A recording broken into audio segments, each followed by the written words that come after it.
ओम नमः शिवाय। श्री शिव महापुराण वायवी संहिता पूर्व खंड 25वां अध्याय। पार्वती की तपस्या, व्याघ्र पर उनकी कृपा, ब्रह्मा जी का देवी के साथ वार्तालाप, देवी के द्वारा काली त्वचा का त्याग और उससे उत्पन्न कौशिकी के द्वारा शुंभ निशुंभ का वध।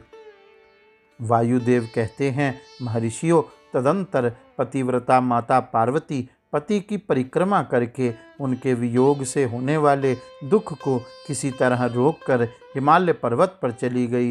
उन्होंने पहले सखियों के साथ जिस स्थान पर तप किया था उस स्थान से उनका प्रेम हो गया था, अतः फिर उसी को उन्होंने तपस्या के लिए चुना। तदंतर माता पिता के घर जाकर उनका दर्शन और प्रणाम करके उन्हें सब समाचार बताकर उनकी आज्ञा ले उन्होंने सारे आभूषण उतार दिए और फिर तपोवन में जा स्नान के पश्चात तपस्वी का परम पावन वेश धारण करके अत्यंत तीव्र एवं परम दुष्कर तपस्या करने का संकल्प किया। वे मन ही मन सदा पति के चरणारविंदों का चिंतन करती हुई किसी क्षणिक लिंग में उन्हीं का ध्यान करके पूजन की बाह्य विधि के अनुसार जंगल के फल फूल आदि उपकरणों द्वारा तीनों समय उनका पूजन करती थी। भगवान शंकर ही ब्रह्मा का रूप धारण करके मेरी तपस्या का फल मुझे देंगे, ऐसा दृढ़ विश्वास रखकर वे प्रतिदिन तपस्या में लगी रहती थी। इस तरह तपस्या करते करते जब बहुत समय बीत गया, तब एक दिन उनके पास कोई बहुत बड़ा व्याघ्र देखा गया। वह दुष्ट भाव से वहां आया था। पार्वती जी के निकट आते ही उस दुरात्मा का शरीर जड़वत हो गया। वह उनके समीप चित्रलिखित सा दिखाई देने लगा। दुष्ट भाव से पास आए हुए उस व्याघ्र को देखकर भी देवी पार्वती साधारण नारी की भांति स्वभाव से विचलित नहीं हुई। उस व्याघ्र के सारे अंग अकड़ गए थे। वह भूख से अत्यंत पीड़ित हो रहा था और यह सोचकर कि यही मेरा भोजन है, निरंतर देवी की ओर ही देख रहा था। देवी के सामने खड़ा खड़ा वह रातों दिन उनकी उपासना सी करने लगा। इधर देवी के हृदय में सदा यही भाव आता था कि यह व्याघ्र मेरा ही उपासक है, दुष्ट वन जंतुओं से मेरी रक्षा करने वाला है। यह सोचकर वे उस पर कृपा करने लगी। उन्हीं की कृपा से उसके तीनों प्रकार के मल तत्काल नष्ट हो गए। फिर तो उस व्याघ्र को सहसा देवी के स्वरूप का बोध हुआ। उसकी भूख मिट गई और उसके अंगों की जड़ता भी दूर हो गई। साथ ही उसकी जन्म सिद्ध दुष्टता नष्ट हो गई और उसे निरंतर तृप्ति बनी रहने लगी। उस समय उत्कृष्ट रूप से अपनी कृतार्थता का अनुभव करके वह तत्काल भक्त हो गया और उन परमेश्वरी की सेवा करने लगा। अब वह अन्य दुष्ट जंतुओं को खदेड़ता हुआ तपोवन में विचरने लगा। इधर देवी की तपस्या बढ़ी और तीव्र से तीव्रतर होती गई। उसी समय देवता शुंभ आदि दैत्यों के दुराग्रह से दुखी हो ब्रह्मा जी की शरण में गए। उन्होंने शत्रु पीड़न जनित अपने दुख को उनसे निवेदन किया। शुंभ और निशुंभ वरदान पाने के घमंड से देवताओं को जैसे जैसे दुख देते थे, वह सब सुनकर ब्रह्मा जी को उन पर बड़ी दया आई। उन्होंने दैत्यवध के लिए भगवान शंकर के साथ हुई बातचीत का स्मरण करके और अपने प्रयत्न से देवताओं के दुख नाश के विषय में मन ही मन सोचते हुए देवताओं के प्रार्थना करने पर उनके साथ देवी के तपोवन को प्रस्थान किया। वहाँ सुरश्रेष्ठ ब्रह्मा ने उत्तम तप में परिनिष्ठित परमेश्वरी पार्वती जी को देखा।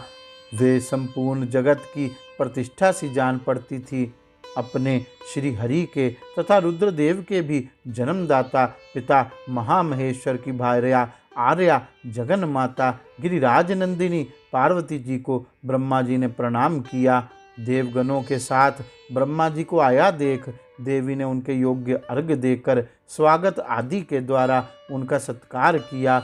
बदले में उनका भी सत्कार और अभिनंदन करके ब्रह्मा जी अनजान की भांति देवी की तपस्या का कारण पूछने लगे।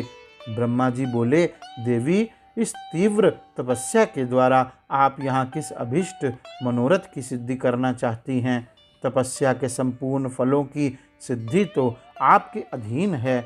जो समस्त लोकों के स्वामी हैं, उन्हीं परमेश्वर को पति के रूप में पाकर आपने तपस्या का संपूर्ण फल प्राप्त कर लिया है, अथवा यह सारा ही क्रियाकलाप आपका लीला विलास है। परंतु आश्चर्य की बात तो यह है कि आप इतने दिनों से महादेव जी के विरह का कष्ट कैसे सह रही हैं? देवी ने कहा, ब्रह्मन, जब सृष्टि के आदि काल में महादेव जी से आपकी उत्पत्ति सुनी जाती है, तब समस्त प्रजाओं में प्रथम होने के कारण आप मेरे ज्येष्ठ पुत्र होते हैं। फिर जब प्रजा की वृद्धि के लिए आपके ललाट से भगवान शिव का प्रादुर्भाव हुआ, तब आप मेरे पति के पिता और मेरे ससुर होने के कारण गुरुजनों की कोटि में आ जाते हैं। और जब मैं यह सोचती हूँ कि स्वयं मेरे पिता गिरिराज हिमालय आपके पुत्र हैं, तब आप मेरे साक्षात पितामह लगते हैं। लोक पितामह, इस तरह आप लोक यात्रा के विधाता हैं। अंततः पूर्व में पति के साथ जो वृतांत घटित हुआ है, उसे मैं आपके सामने कैसे कह सकूंगी? अतः यहाँ बहुत कहने से क्या लाभ। मेरे शरीर में जो यह कालापन है, इसे सात्विक विधि से त्याग कर मैं गौर वर्णा होना चाहती हूँ। ब्रह्मा जी बोले, देवी, इतने ही प्रयोजन के लिए आपने ऐसा कठोर तप क्यों किया? क्या इसके लिए आपकी इच्छा मात्र ही पर्याप्त नहीं थी, अथवा यह भी आपकी एक लीला ही है? जगन माता, आपकी लीला भी लोक हित के लिए ही होती है। अतः आप इसके द्वारा मेरे एक अभीष्ट फल की सिद्धि कीजिए। निशुंभ और शुंभ नामक दो दैत्य हैं, उनको मैंने वर दे रखा है। इससे उनका घमंड बहुत बढ़ गया है और वे देवताओं को सता रहे हैं।